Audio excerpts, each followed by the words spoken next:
మీరు గమనించండి, ఒక 10 ఏళ్లుగా గుళ్లల్లో పూజలు పెరిగాయి, తీర్థయాత్రలు పెరిగాయి, పూజలు పెరిగాయి, అన్ని హారతులు పెరిగాయి, ఇలా ప్రవచనాలకు జనం రావడం కూడా విపరీతంగా పెరిగింది. కానీ ధర్మము నీతి పెరిగిందని చెప్పగలరా మీరు? మరి ఏం విచిత్రం అండి ఇది. గుళ్లలో జనం విపరీతంగా పెడుతున్నారు, గుళ్ళు కొత్తగా కట్టేస్తున్నారు, పాత ఉండగా అభిషేకాలు చేసేస్తున్నారు, ఏ పండగ వదలట. గ్రామ దేవతల జాతరలు ఇదివరకు ఎవడో పట్టించుకోరు, ఇప్పుడు మొత్తం కనకదుర్గ జాతరలో జరుగుతున్నాయి, అన్ని కూడా అన్ని పెరిగాయి. మరి ధర్మం పెరిగిందా అంటే మద్యపానం విపరీతంగా పెరిగింది, ప్యాకెట్లు విపరీతంగా పెరిగాయి. 2-3 రోజుల్లో త్వరలో విడుదల, అన్ని జిల్లాల్లో కోడిపందాలు అవుతాయి. పైగా కోడిపందాలు గెడుతూ కూడా మళ్ళీ బాగా దుబ్బి దేవుడా నన్ను గెలిపించాలి. కోడిపందం ఆటమే తప్పు కదా, దేవుడు గెలిపించిన వీటి అర్థం లేదన్నమాట. అలాగే ఉంటుంది మన ప్రవృత్తి. ఇప్పుడు ప్యాకెట్ మాండవు, పేక మాత్రం దేవుడికి చూపిస్తాడు.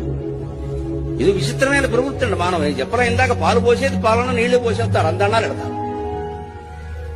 అదే ప్రవృత్తి.